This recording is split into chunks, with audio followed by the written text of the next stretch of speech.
Assalamualaikum warahmatullahi wabarakatuh. Kami dari kelompok 4 yang beranggotakan Eli Ernawati, Asmi Septiani DM, dan juga Maisaroh.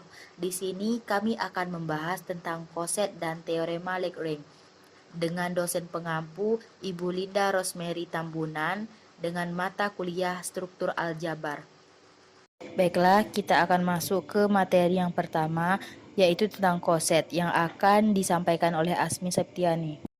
Nah, di sini saya akan menjelaskan terkait koset. Nah, jadi pengertian koset itu adalah suatu jenis kompleks dari suatu grup disebut koset dari suatu subgrup dalam grupnya. Misalkan H adalah suatu subgrup dari grup G hingga atau tak hingga relasi L dan R pada G yang didefinisikan sebagai berikut. ALX jika dan hanya jika X itu anggota dari AH dan ARY jika dan hanya jika X elemen dari HA. Kemudian teorema 1 misal berbunyi, misalkan H adalah subgrup dari grup G, maka relasi L dan R yang didefinisikan di atas keduanya merupakan relasi ekivalen. Nah, di sini ada bukti dari misalkan grup G dengan identitas E dan H subgrup di G, maka akan ditunjukkan bahwa relasi L merupakan relasi ekivalen pada G. Nah, jadi ada beberapa uji untuk melihat relasi ekivalen pada G. Yang pertama itu adalah uji refleksif.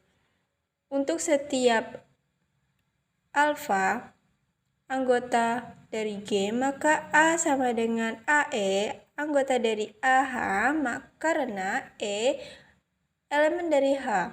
Maka demikian ALA bersifat refleksif. Kemudian menggunakan uji simetris. Misalkan ALB, maka B itu elemen dari AH.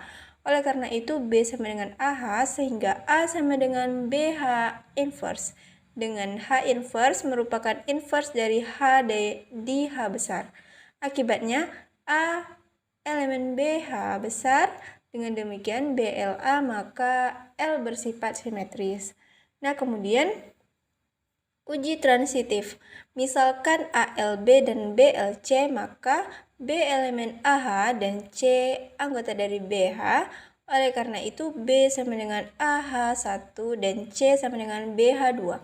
Untuk suatu H1, H2 elemen dari H. Sehingga C itu sama dengan AH dikali H2 sama dengan A dalam kurung H1, H2 elemen dari AH.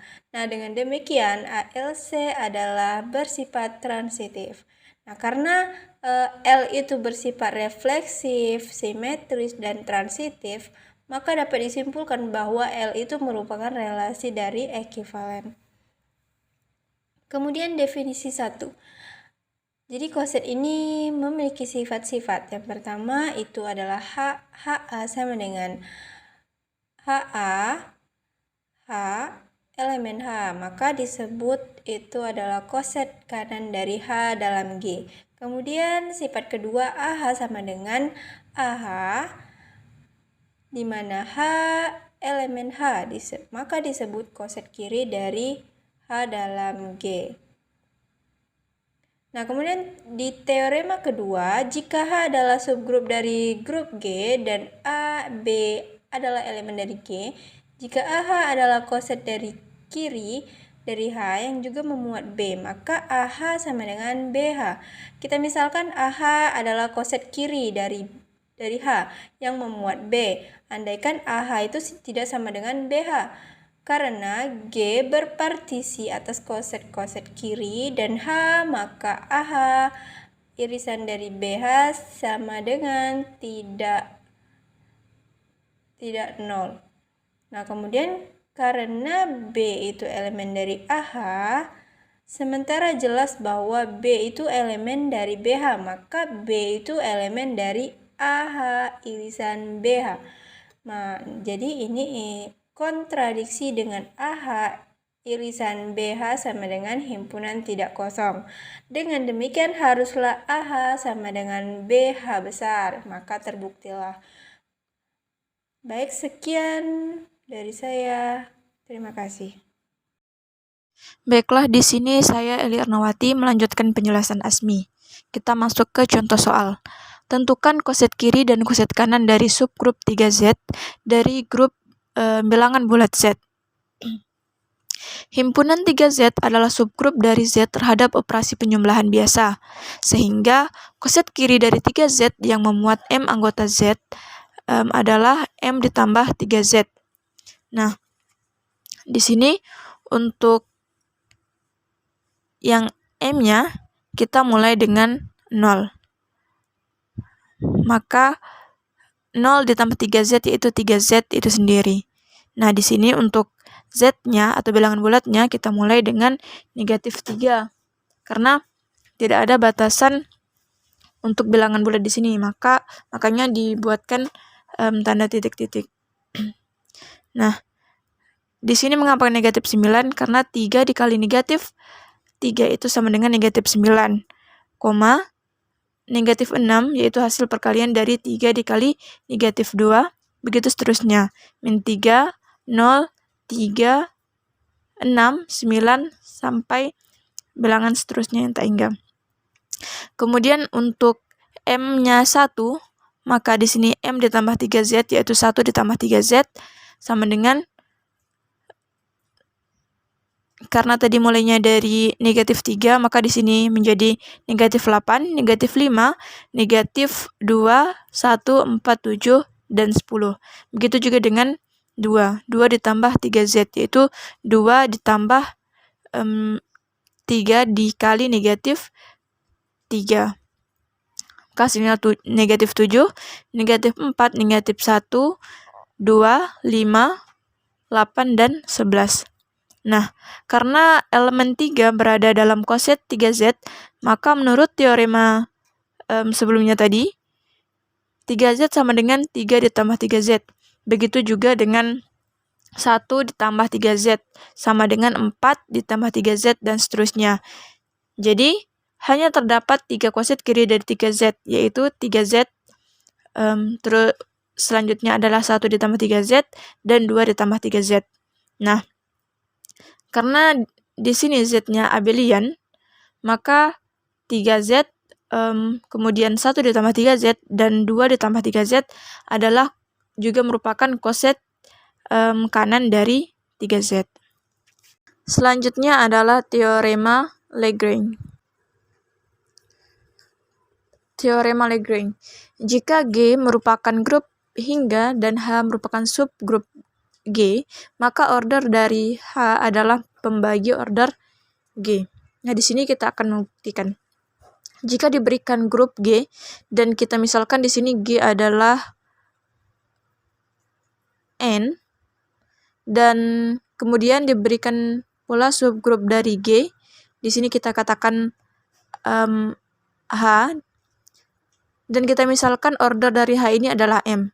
Nah, kita akan membuktikan M itu membagi habis N.